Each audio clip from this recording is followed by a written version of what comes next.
India.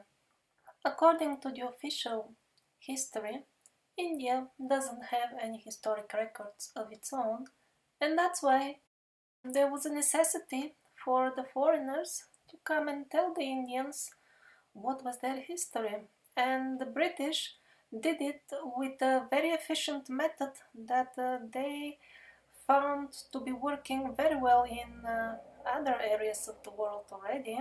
Mass murder, concentration camps, organized starvation were very effective and proven methods. The history that they suggested to the Indians, and the Indians accepted it, was already prepared, ready-made. Of course, it had to be based only on the accounts of foreigners, because they have already, as they already told us, the Indians did not have any of their own. Since the word India meant a faraway exotic place in the medieval world, there are plenty of Indians all over the world. Some in Africa, in Italy, in Spain, in what we currently call India, and many other places. For example, to avoid confusion, on this map that you see now, there are three Indias already.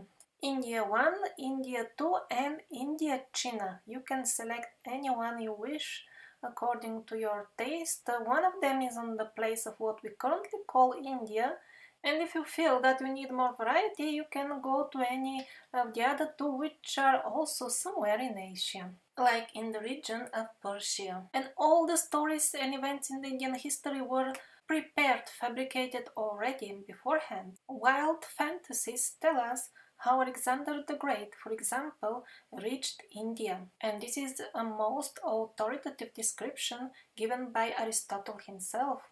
So he is telling us about the weather of India. It was, according to his words, 6 months summer and 6 months winter. And what kind of winter? 30 men drowned in the snow. They couldn't bury them because they fell so deep inside the snow. Wow! Sounds like a pretty severe weather to me. I never saw that one in India, although I have been there a lot. According to Aristotle, some 500 troops out of the soldiers of Alexander the Great died in India due to very heavy snowfall. The India where, according to Aristotle, people were wearing clothes made of seal skin. I didn't see the seals over there either. I spent there quite a long time. When one reads the narration of Aristotle, it becomes clear that this is some other India, not the India that we know of today. Well, although the full Indian history is composed of such minor discrepancies, still, the foreign-made history of India was proclaimed to be a science and is taught in Indian schools till date. No wonder that some Indians today, looking at the historic artifacts in their country, start figuring out that doesn't fit the history they have heard in school. Listen for yourself from a real Indian. This is Brihadiswara Temple in India, and I'm going to show you some solid evidence that ancient Indians were well connected to the rest of the world. You can see a European carved on the temple. This is really surprising because historians will tell us that the first European to reach South India was Vasco da Gama in 1498, but this temple was built 500 years before his arrival. He wears a top hat but no jewelry. His shirt is shown with long sleeves and a collar. His nose is carved sharp, and he even has a beard as opposed to Indians who were clean shaven. Some of the carvings in Indian temples look very similar to the depictions of the Gothic saints that we have in Europe. Look at the man on the right. He is different from the Indian gods. Gothic people of India, if I can say so. And even his outfit looks so much Roman. His hairstyle is completely different. He looks like a foreigner. Towers. How is such an accurate carving possible? Where the world leaders connected 1,000 years ago, just like they are connected today. Here's another carving in the same temple that's also quite incredible. This clearly shows a Chinese man with a long beard and a long mustache. How were these international communications possible without advanced technology? According to historians, Vasco da Gama was the first person to ever visit India from Africa. They claim that he had briefly explored Africa before reaching India in 1498. How is an African giraffe accurately carved at least 250 years before Vasco da Gama's arrival to India? Sculpture that flies in the face of mainstream history. Historians claim that Africa had no connection with India until Vasco da Gama reached India in 1498. But look at this carving. It clearly shows a giraffe on the left side, and all its legs, body, and long neck are shown with remarkable accuracy. Notice how even its face, the ears, and even its long tail are carved perfectly, a remarkable feat to bring a giraffe alive through such a long trip. So now we know that India was connected to Africa centuries before what the history claims.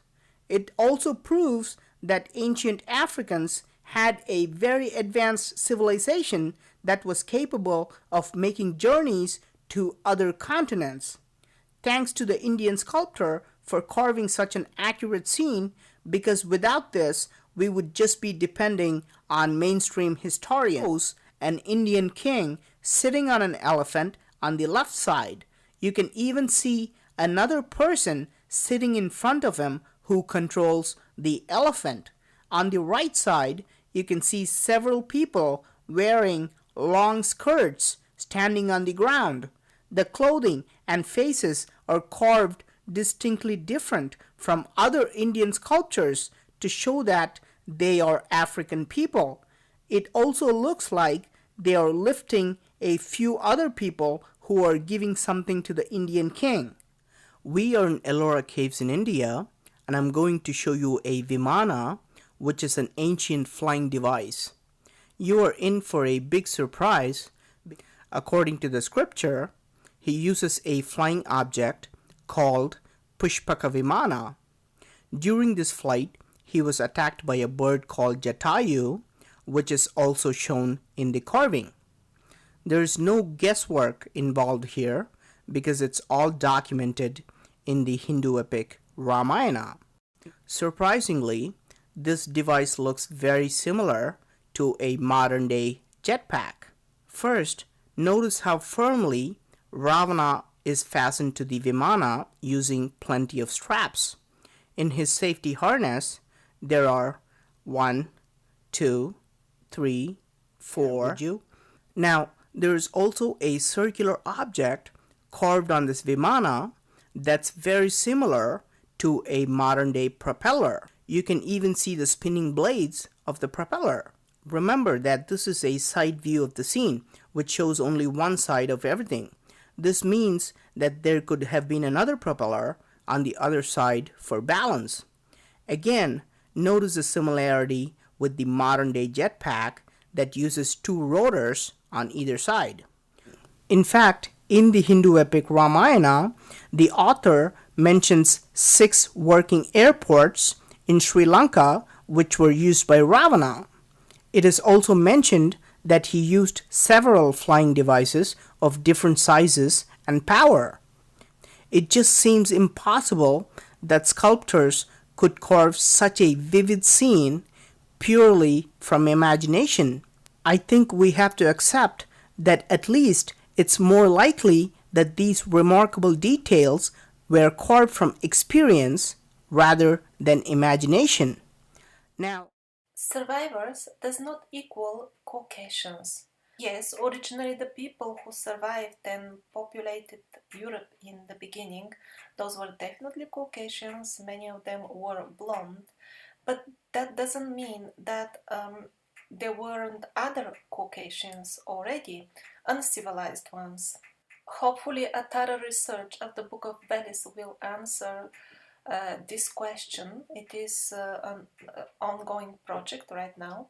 But what we know for sure is that these survivors mixed with the local tribes as they were giving them knowledge and culture. We saw that in Japan, we'll see it in Australia, New Zealand, South Africa, America a lot. India is another very good example. Even today, the Indian society is very much divided into castes, and the ruling caste, they are visibly different from the others. Their skin does have lighter color, and even mainstream research shows that their genes are largely European. I mean, of the ruling classes in India, Brahmins and Kshatriyas. Identical situation we find in Saudi Arabia. One of the dams that I showed earlier, this one is in Saudi Arabia. And over there, again, only the ruling class has a very high percentage of Caucasian survivor genes, exactly the same ones that are found in the ruling class of India. So even in mainstream genetics, there are plenty of confirmations about the presence of survivor genes all over the world. And speaking about the dams, we are back in India and we see the same situation. Rivers have disappeared, but very newish dams are still there in place.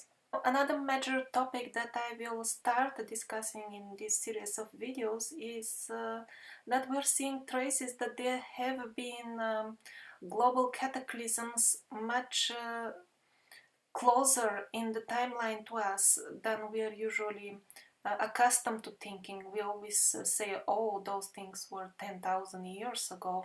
But while researching the survivor topic, information started transpiring from all parts of the world that there could have been drastic changes even as far as few hundred years ago.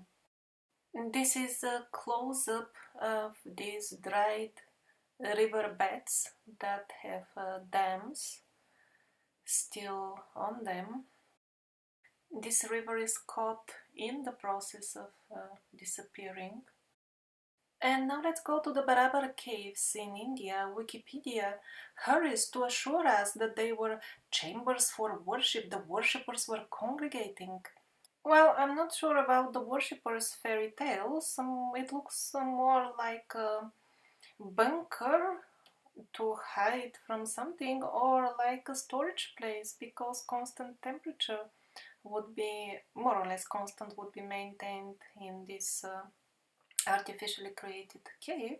By the way, the quality of the stonework is very high inside, and strange marks are found all over. Small groups of survivors scattered all over the world, and they survived. The local tribes that they found were not hostile to them, did not kill them. No, they readily accepted them as gods and rulers. And this shows how much different the culture of the survivals was from the modern ideas of colonialism and invasion. The survivors were loved and welcomed by the tribes that they came to educate. That is why they could live, although they were such a minority. The locals were so much more in numbers. If they wanted, they could defeat them easily, but there was no war. It was a peaceful educational mission. The wild tribes worshipped the survivors because their mission was educational. And what is the picture today? Millions of us, hypnotized by television, believe that they should go to a foreign country, bomb it, destroy all happiness and beauty in it, and then feel satisfied because they have established democracy over there. Democracy, maybe that's how they call the refugees camps with starving people inside. And while the mass media informs us in great detail how this controlled demolition of the human society is going on, somewhere in a smaller article you will always find details that, by the way, the museums and libraries were also bombed and destroyed. And we are always told that this is done by some gangs of robbers. And what do these so-called robbers do? Expensive golden objects lying around, not taken. Very ancient wooden objects taken selectively. And how come robbers, they destroy the artifacts instead of taking the expensive ones? Well, it seems archaeology is their hobby in their spare time. And it seems that this hobby has becoming a very strong fashion among these gangs because such selective destruction of artifacts is going on international scale.